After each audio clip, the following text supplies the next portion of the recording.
Bonjour, je m'appelle Clara, je suis étudiante au sein de l'Aix-Marseille Université à Aix-en-Provence. J'ai 20 ans et je termine actuellement ma deuxième année.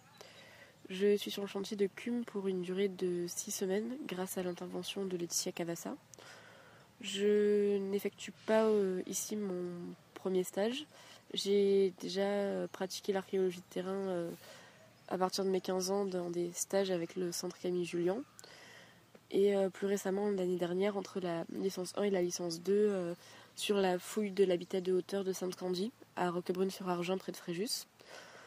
Cependant, c'est mon premier stage à l'étranger. Et je n'ai pas de problème avec la langue. Je parle italien de façon relativement correcte. Donc je n'ai pas de souci à me faire comprendre et à comprendre la plupart des directives, notamment en fouille. Et si ce n'est pas le cas, nous avons beaucoup de personnes pratiquant italien et français sur le chantier qui peuvent traduire en cas de problème majeur de compréhension. Alors, le chantier a démarré depuis seulement 2 jours, donc je ne peux pas dire beaucoup de choses pour l'instant sur le déroulé des fouilles. Cependant, le chantier a démarré très rapidement, notamment avec l'intervention d'ouvriers qui nous ont aidés avec leur machine pour débroussailler, couper les arbres, ce qui a évité de longues heures, voire journées de débroussaillage comme j'ai pu le faire dans mes chantiers précédents. Et nous avions aussi une pelle mécanique à disposition.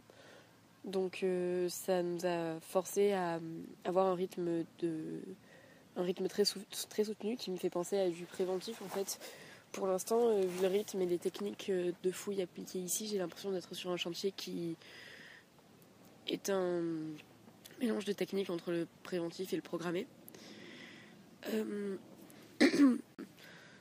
Ensuite, donc pour ce qui est du site en lui-même, je suis assez étonnée de voir un site aussi riche de par son mobilier qui sort pour l'instant alors que nous sommes seulement dans des niveaux de remblai et de nettoyage, et particulièrement pour les structures en élévation, car je pratique le dessin de reconstitution archéologique et c'est la première fois où je vais avoir la chance de travailler sur des structures réellement en élévation, je veux dire au-delà de verticalité de 30 cm, et à partir de plans, je vais vraiment pouvoir visualiser les structures, et ce sera un projet intéressant, je pense, pour la continuité de mes recherches en amateur sur la reconstitution artistique des sites archéologiques.